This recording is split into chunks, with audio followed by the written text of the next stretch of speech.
The knock at my door wasn't polite. It was sharp, fast, and demanding. Bang, bang, bang. I opened it, and there she was. Karen. The so-called queen of our HOA. Arms crossed, sunglasses perched on her nose even though the sun was setting, and that signature scowl plastered across her face. And the first words out of her mouth? "Let me inside.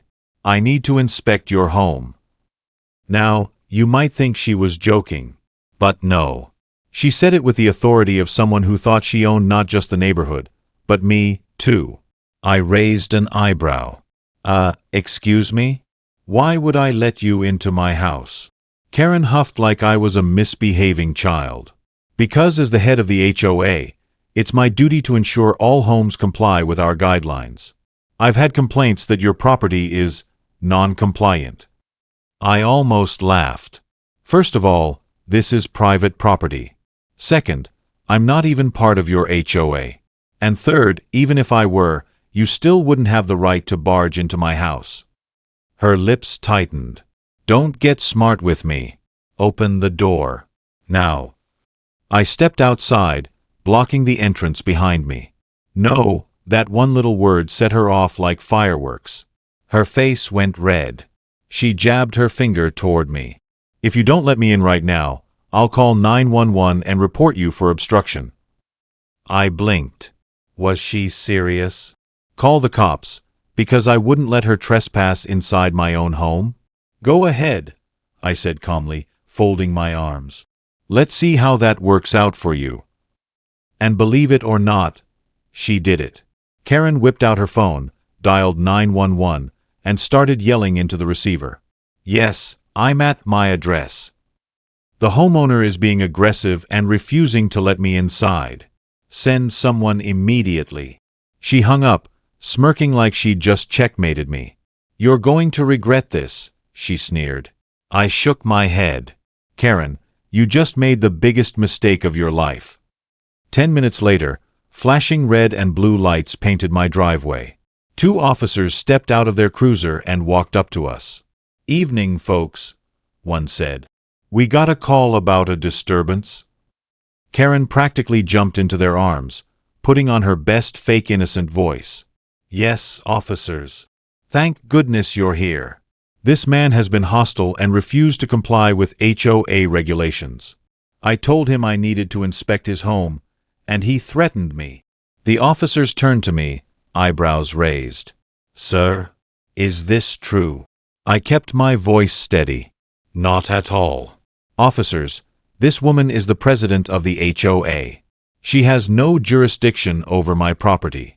I am not part of the HOA.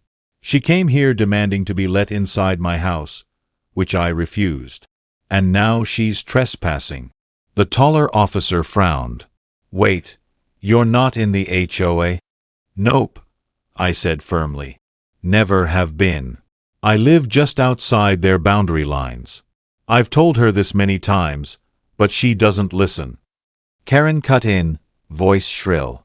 Don't believe him. He's lying. Everyone in this neighborhood is under the HOA's rules. I pulled out a folder I'd kept handy for situations just like this, because when you live next to Karen, you learn to be prepared.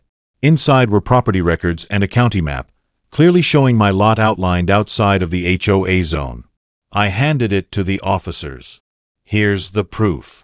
They looked it over, nodded, then turned back to Karen. Ma'am, it looks like he's telling the truth. His property isn't part of your HOA. Karen's mouth opened and closed like a fish out of water. But he should be. He lives right here. It's confusing for the rest of us when he doesn't follow the same rules. The second officer sighed. Ma'am, that doesn't give you the right to demand entry into his home. In fact, you're trespassing on his property right now. He has every right to ask you to leave. Karen's face turned bright red. This is ridiculous. Do you know who I am? I'm the HOA president. The officer gave her a look. And that means nothing here. You're on his property without permission. If he wants, he can press charges. Her eyes widened. Charges? For trying to do my job. I smirked. It's not your job, Karen. And yes, I want to press charges. The officers exchanged a glance, then nodded. One of them stepped toward Karen. Ma'am, you're under arrest for trespassing. Karen shrieked like a kettle boiling over. You can't arrest me. I'm the president. But before she could finish, the officer gently but firmly cuffed her hands behind her back. I'll never forget the look on her face. Pure shock, like the world had finally told her no for the first time in her life. The other officer turned to me. Sir, we'll take her down to the station. You'll need to fill out a statement. Gladly, I said. As they led Karen to the squad car, she twisted around and yelled, This isn't over. You'll pay for this. But all I did was wave. Have fun explaining this to your HOA board. Now, you'd think that would be the end of it. But Karen.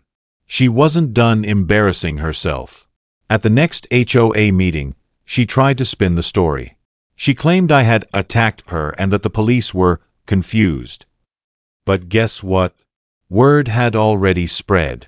Neighbors saw the flashing lights. They saw her get arrested.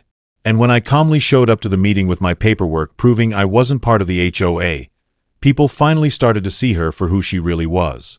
One neighbor even stood up and said, Karen, you've been abusing your position for years. Maybe it's time you stepped down. The room went quiet. Karen's face went red again, but this time she didn't scream.